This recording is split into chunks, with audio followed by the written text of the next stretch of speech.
going to start reading this next section as individual passages, and then we're going to create context around what the passages are saying.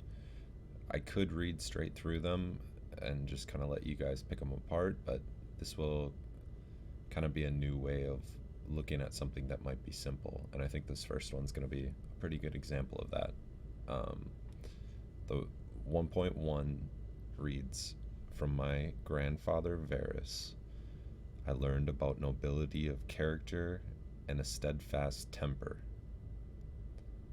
And normally you'd read that and you'd say, okay, nobility of character and a steadfast temper. But what we're going to do for the next half of this, I have an excerpt that I found online that I'm going to read to you guys to kind of show you who Varus is, because Varus is someone who's very important to Marcus.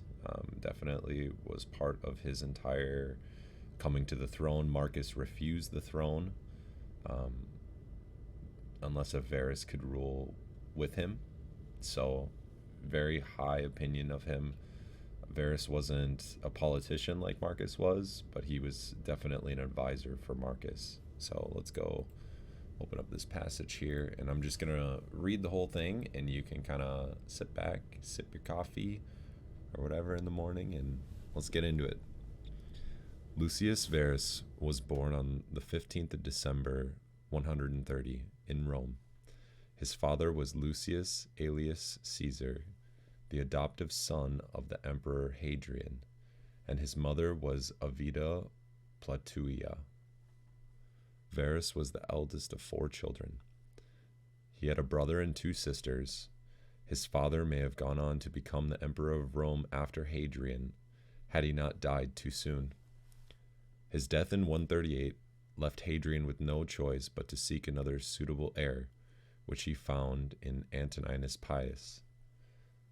Varus was in turn adopted by Antoninus as well as Marcus Aurelius, and both would become his sons and heirs to the imperial throne.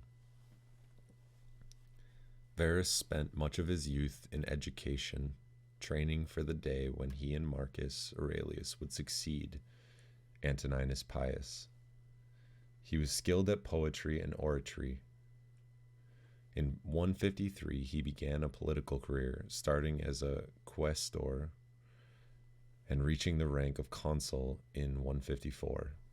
And once again in 161, the same year, Antoninus Pius died. The Senate had originally planned to only support Marcus as emperor, but he refused unless Varus joined him. The Senate had no choice but to accept both as emperors, so they could both receive equal powers of imperium and the title of Augustus. This was the first time Rome would be ruled by 2 emperors, although it would set a precedent for the future, and eventually 2 or more emperors at any one time would become commonplace.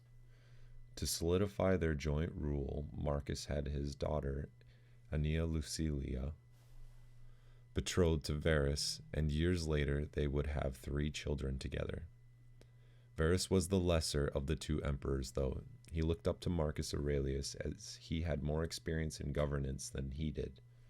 Marcus held the title of Pontifex Maximus, where Varus did not.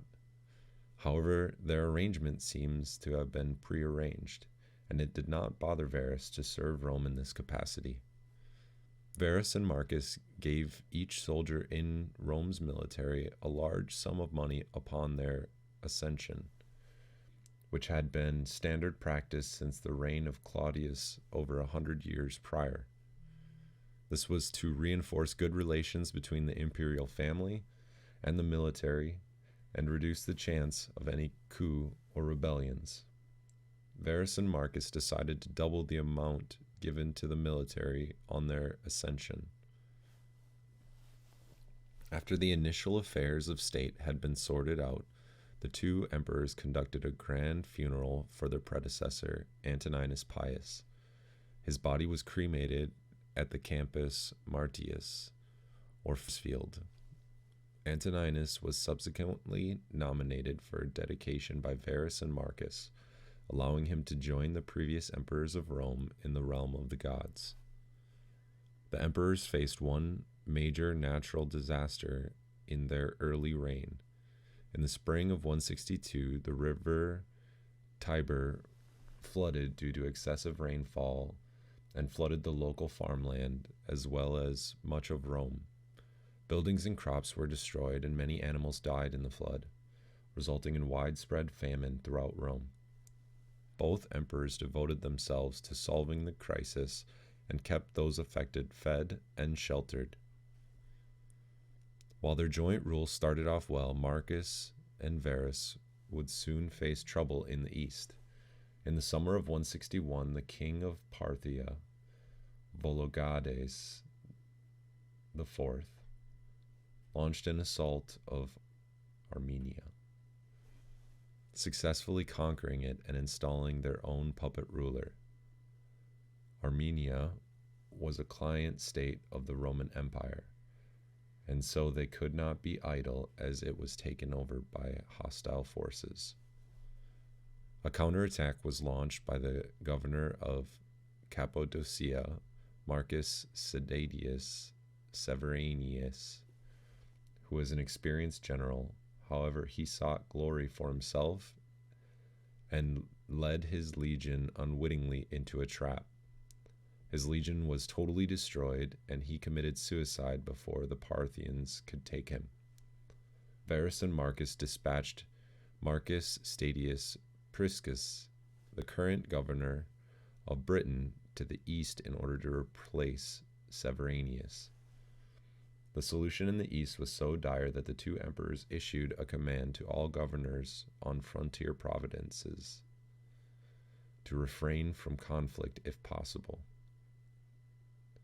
so Rome could avoid fighting on multiple fronts. Eventually, it was decided that one of the emperors should journey to the east to conduct the war personally. Marcus would remain in Rome to govern the empire.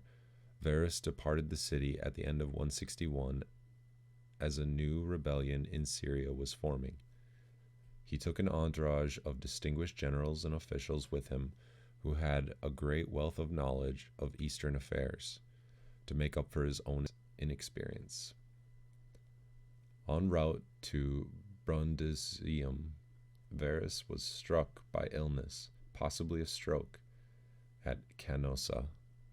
Marcus immediately journeyed to see him, accompanied by Rome's finest physicians. Varus fasted for 3 days and underwent a series of bloodletting. His old tutor, Fronto, sent him a letter telling him to curb his indulgent lifestyle so that he could remain healthy and continue his rule unabated.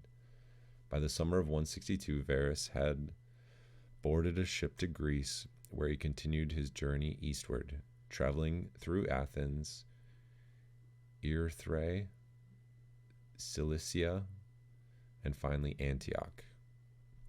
Upon his arrival in Antioch, Varus immediately started increasing the level of combat and discipline training for the legions. They had not seen war for many years and were unequipped to fight the Parthian invaders. They were even temporarily banned from gambling and drinking until the threat in the east had been quelled. While the soldiers were being trained, Varus organized for more supplies to be brought into Antioch to supply their growing army for a potentially lengthy war. Lucius kept up correspondence with Fonto during this time, but did not relay all information to his old tutor, for fear he would be too worried by the current situation. Eventually, Varus was in a position to launch a counterattack against Parthia. His forces managed to reconquer Armenia in 163, earning Varus the title of Armeniacus, despite him not actually playing a key role in the campaign. A new capital city called Cain Polis, or New City, was founded in Armenia. It was strategically located closer to the Roman border rather than the Parthian one in order to make it harder to be captured so quickly, like Artaxata. A Roman senator called Gaius Julius Sophemus was installed as the new king of Armenia. ensuring its loyalty to Rome. He was likely crowned in Antioch rather than Cain Polis, due to the region still not being entirely safe to hold grand ceremonies. Meanwhile, Parthians had invaded Mesopotamia, specifically Osrhoene, another client kingdom of Rome. The capital of Edessa was captured, leaving Varus no choice but to leave Armenia to drive the invaders from Osrhoene. Varus slowly moved his forces across the Euphrates and captured a town close to Edessa in 164, where he planned the next phase of his campaign. By 165, commanders under Varus had managed to recapture Edessa. The Parthians fled to Nisibis, but the Romans pursued them and took this city as well. At the end of 165, the Roman forces were poised to attack Seleucia and Ctesiphon, the twin cities on opposite sides of the Tigris. Ctesiphon was the capital of the Parthian Empire, and so Varus put it to the flame and destroyed the Parthian royal palace located there. Despite the fact that Seleucia opened its gates to Rome, it was still sacked, leaving many to criticize Varus for allowing this. The campaign continued into 166 before Varus eventually concluded his mission in the east and planned his journey home. For his victories in the east, he was granted the titles Parthicus, Maximus, as well as Medicus. However, it was clear that the campaign would not have been a success without Varus's incredibly skilled and competent generals, who were rewarded for their efforts accordingly. However, Varus must be given some credit, as he knew his own shortcomings and was not too proud to give important tasks to those who knew were more capable than himself. Varus spent the next 2 years in Rome, where he lapsed back into debaucherous ways of living to excess. He had a tavern installed in his home where he would host parties until dawn. His behavior was only tolerated by Macus due to the fact that Varus was somehow managed to still capably perform his duties as emperor.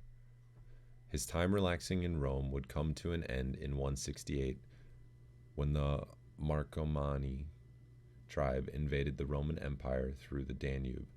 Varus and Macus immediately left for the war, but Varus was forced to return in late 168 after falling ill. He died in March 169 from symptoms similar to food poisoning. However, others believe it may have been smallpox, as the Antonine plague was widespread at this point. Macus held a funeral for Varus and nominated him for deification. He also held games to celebrate Varus's life. Following his death, Macus would solely rule the empire until 177, when his own son, Commodus, would be appointed to his co-emperor.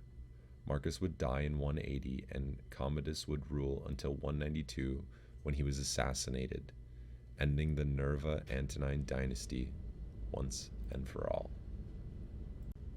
Make sure to hit that like button, and I'll see you guys in the next one.